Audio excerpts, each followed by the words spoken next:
They just leaned into me and said, I can't believe we're here. I really can't. So we were in Canada together, then we were in Pittsburgh together, and then you coyly mentioned during our last interview, hey, they're kind of considering for NIH. You literally, it took my breath away when you said that. I was like, oh my God, my faith in God was restored in that one moment. It's just so poetic, it's so Shakespearean. Congratulations. Thank you. Forget that I can't believe we're here. I'm just so glad we're here, or that you're here. Well, we have a chance to make some real important changes to the health of this nation. And the path here was really, I mean, I still remember that when you first invited me on the show, I was so thrilled.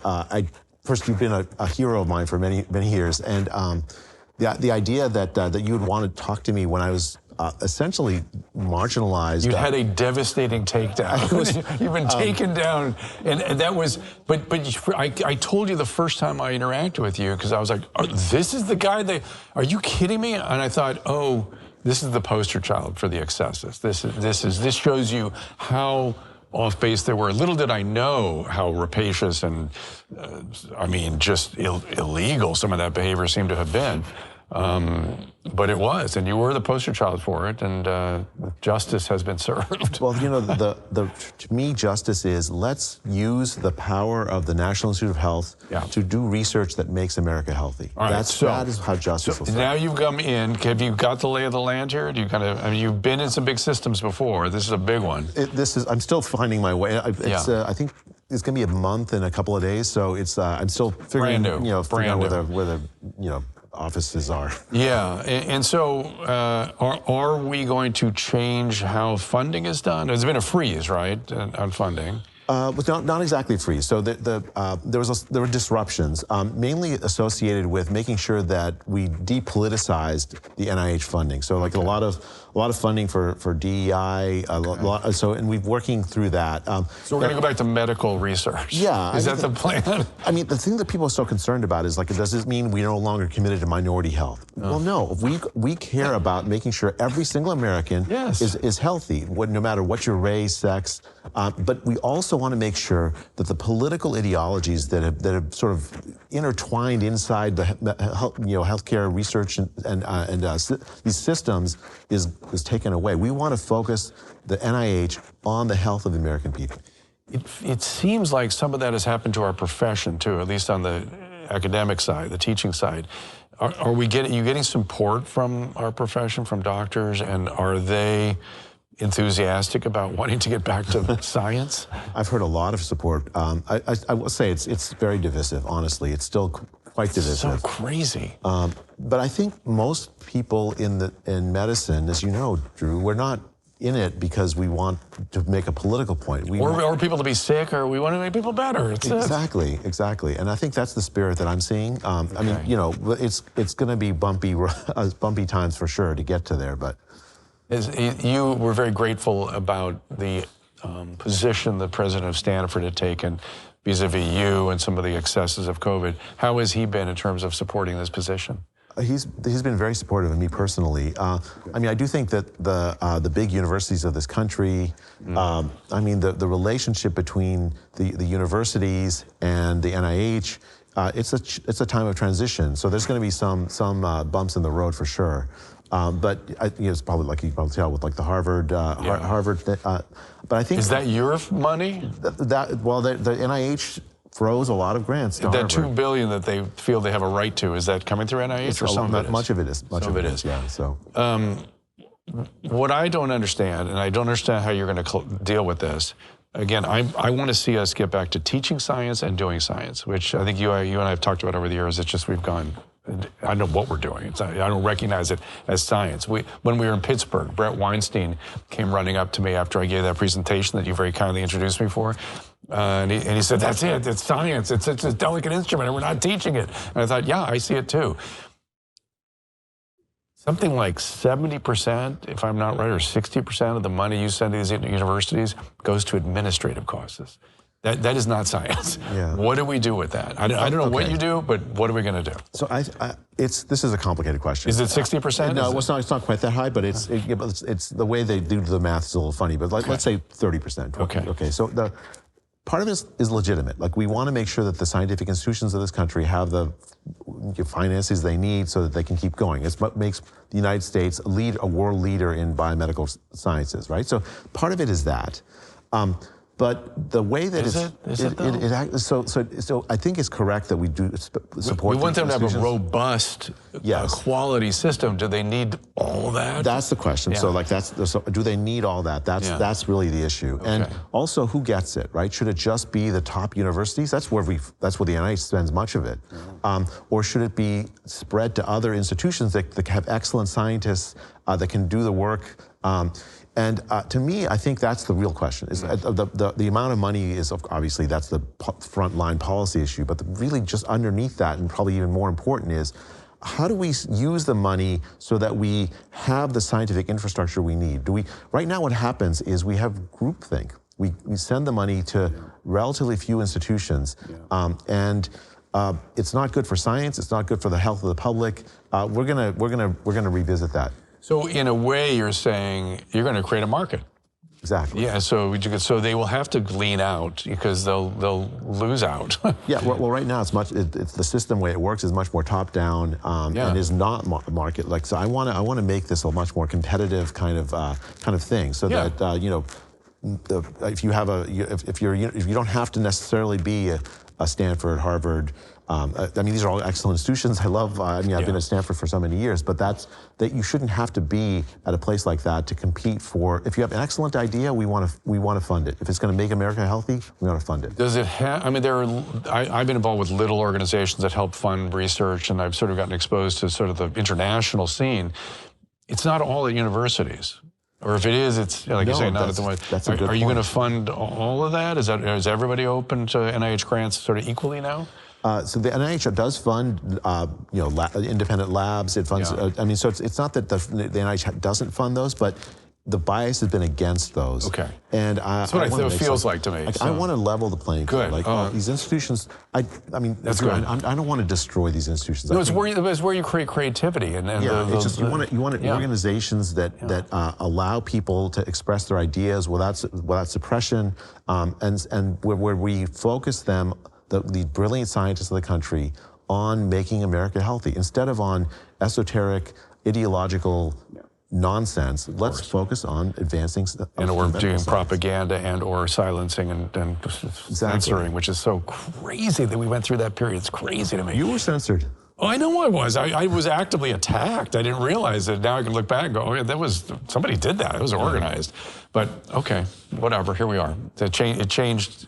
I'm here with you in the White House. This is surreal. By the way. It's surreal, but it works out if you just keep your compass on straight. You know, like the whole time you didn't lose your. I mean, it wasn't fun, but you didn't lose your sense of your moral compass, your scientific compass, what your responsibilities are. But I want to switch gears a little bit, and a lot of focus on the NIH for sure, and Dr. Machary, now you're in with, which has got to be fun working with Marty. Oh, he's great. Yeah. I never hear anybody talk about the National Institute of Mental Health. And what is their role? Who is the head of NIMH right now? I don't even know. Are they going to be participating in this? So the National Institute of Mental Health is actually, we're searching for a leader for it. Oh, I got a couple ideas. I mean, it's going to be a fantastic competitor. The key, it's a really important institution. In fact, it sits under inside the National Institute of Health.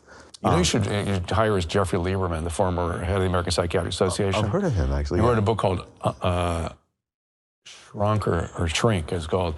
And I've consulted with him on a couple of cases. He is an asset. This is not my particular area of expertise, but from what I can tell is that the mental health and the science of mental health is in a really interesting time. Yeah. Where a lot of the old assumptions are being questioned. Yes. And specifically the reliance on drugs to manage our mental health concerns. You're right, but I don't want to throw the baby out with the bathwater. No, that's the thing. That's the problem. I was managing a very complicated case, and when people get older, oftentimes the psychiatric manifestations are due to brain phenomena, medical phenomena. I had a patient with some complicated cardiac interventions and then arrhythmias and things, and then a month later develops these very intense psychiatric symptoms. needs medicine. Yeah. And by the way, because I worked in a psychiatric hospital for 35 years, I knew how to do it, and I successfully treated it. In this particular patient's case, he has a family member who's a psychologist who is helping him with all that stuff. Doesn't help. It's a brain event, needs meds. We don't want to lose face at sight of that. That's exactly the right way to think about it, right? So we want to be precise, right? Yeah. So like someone who's a severe bipolar disorder is going to need medications to manage it. It's just there's not. But by the same token, if somebody's having interpersonal issues with spouse or whatever, not only do you not want to get into mess with that, you can now have Zoom and telehealth and all these other options that people don't really get access to that will reduce the price dramatically. I mean, I would love to see a leader for the NIMH try to make they seem subtle, but they're really important to the lives of people. And having a sort of a pharmaceutically focused, we're going to give you a pill. You're sad, we give you a pill. No. That I think we shouldn't have. Not only that, but that sort of obfuscates the fact that we're in a kind of a spiritual and meaning crisis too. And that should be part of the NIMH, just the way nutrition and food supply should be part of what NIH is looking at, and certainly HHS. But we should be looking at, on the NIMH side, we should be looking at the family, the spiritual, all that. I mean, I think that there's a problem of disconnectedness. Yes. It's been going on for a little while, but especially during the pandemic, it accelerated. And I think it's at the root of the mental health problems we have across the country for so many people. And what again, is we've been very focused on food and behaviors and things, but the mental health and the health part, deeply intertwined, and to think of them as separate, I almost think maybe, I don't want to say anything like this, but I'm always advocating bringing the mental health in under health, because when you separate it out, you're feeding into Ken Kesey's book, One Flew Over the Cuckoo's Nest, which was, by the way, almost 100 years ago. People still think about that as psychiatric care, so. Yeah, no, I completely agree with you. I mean, there are these interconnections, and in science, we often poo-poo them. But it's a mistake. It's a big mistake. Mm-hmm. I think, the NIH has institutes like the National Institute of Complementary Medicine. I didn't know we had that. Yeah, so there are approaches to this. I think being open-minded about this is the right thing. A lot of times, if you have, it's what's called allopathic medicine, there's this bias toward, let's just give you a pill, figure out what you have and give you a pill. And I think that doesn't address the health needs of many, many people. Oh my goodness, yes. And by the way, we live in sort of a golden age of supplements and things that can be helpful for certain people. And so I like the idea that you have a complementary health system. I didn't know that. Let's talk quickly about the executive order that just came out.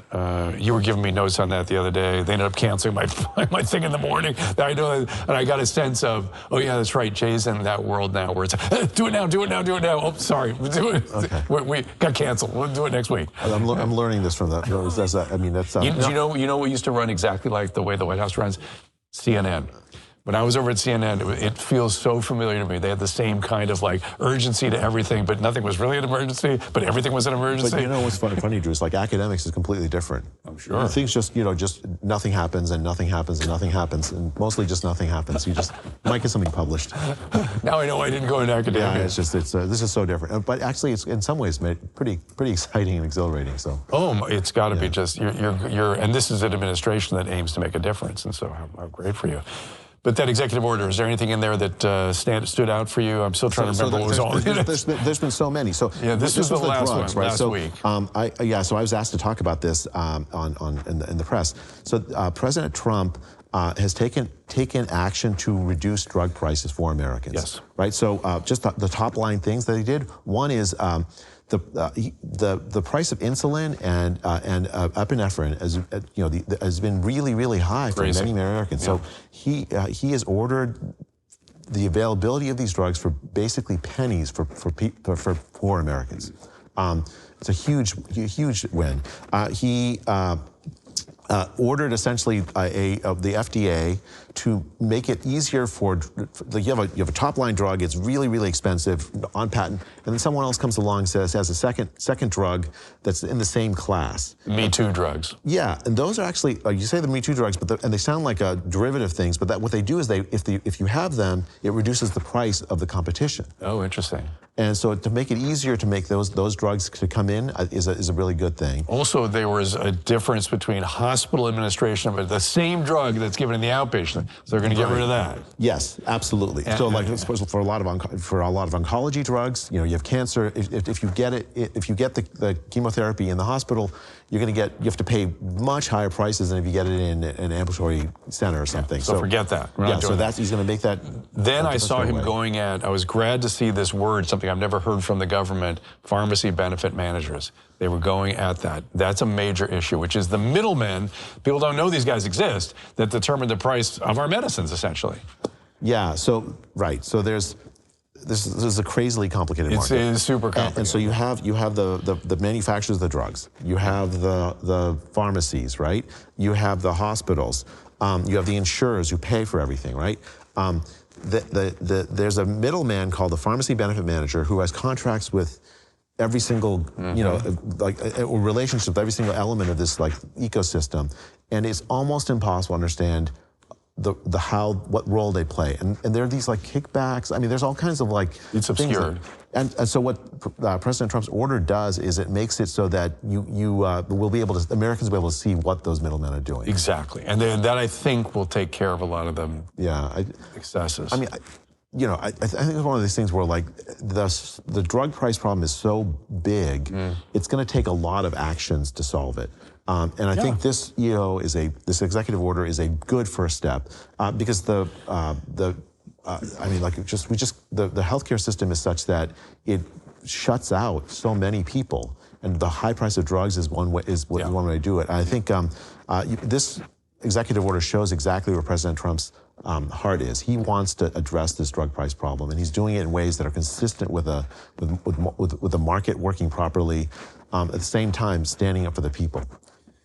I know that I don't know this is necessarily NIH's domain because it's more about expense, but there are two areas that when I look at medical expense that are just sort of disgusting to me. One is the excessive use of the emergency department. It's something they could do for $35. We're spending $3,500 to do. It's ridiculous, especially when you've got a phone in your hand. You can Zoom with somebody for $30. I mean, and if not a doctor or nurse practitioner, for sure your insurance company would happily provide that. ER excess, and then our ridiculous relationship with end of life and the expense that's there to induce misery, literally to harm people at the end of life.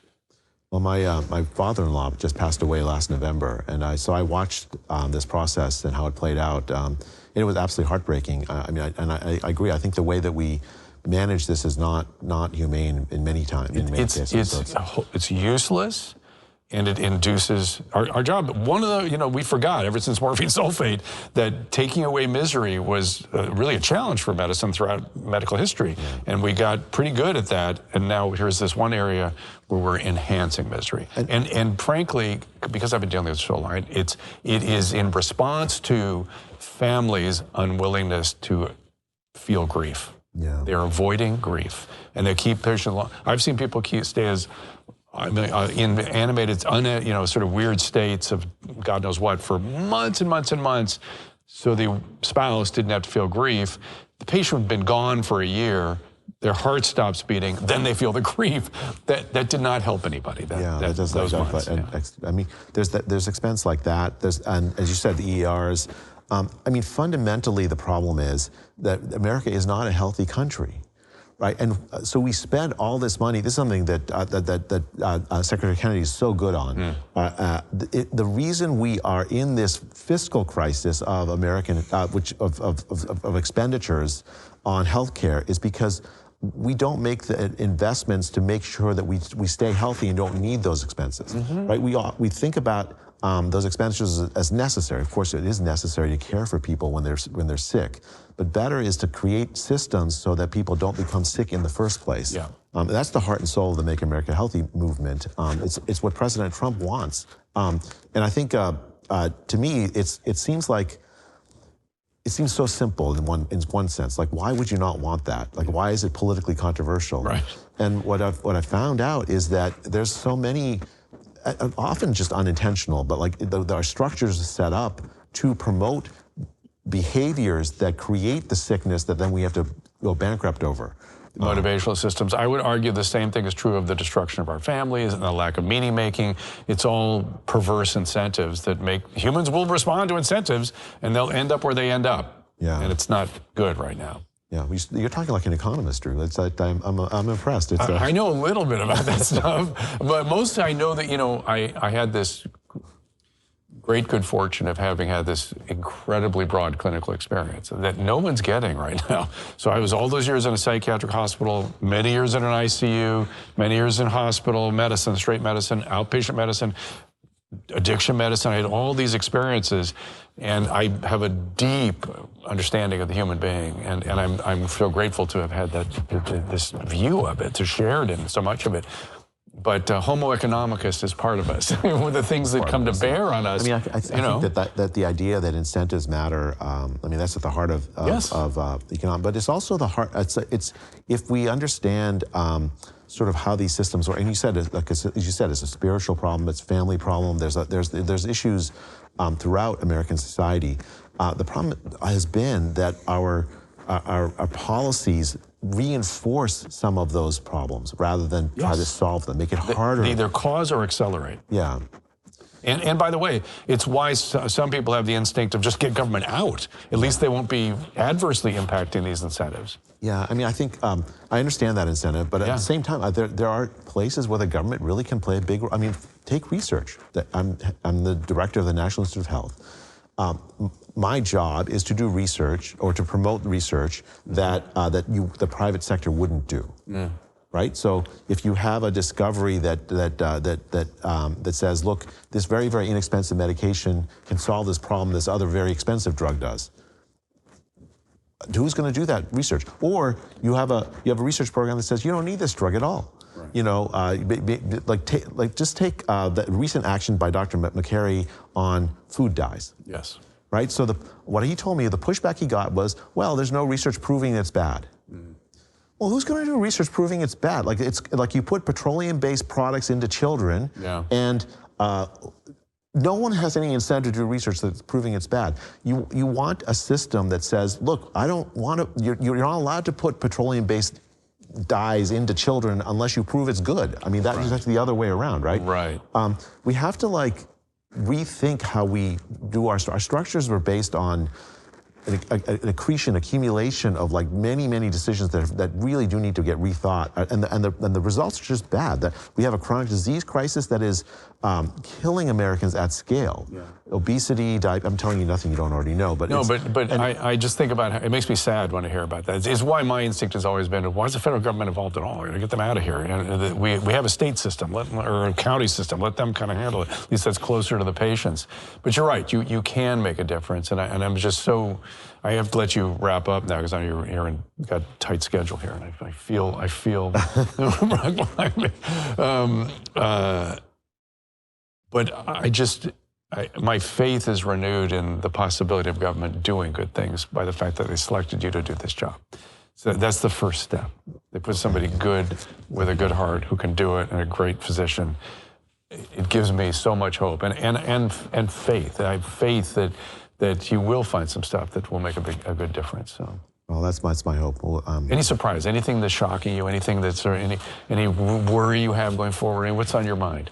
Probably the most surprising thing is when Secretary Kennedy asked me to answer the question, what is causing the rise in autism?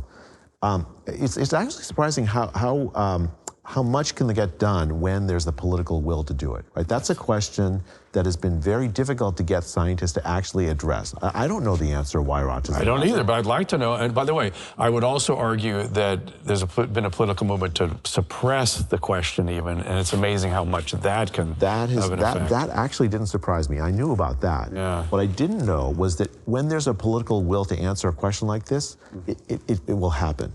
Right? By September? Well, we'll have a research program.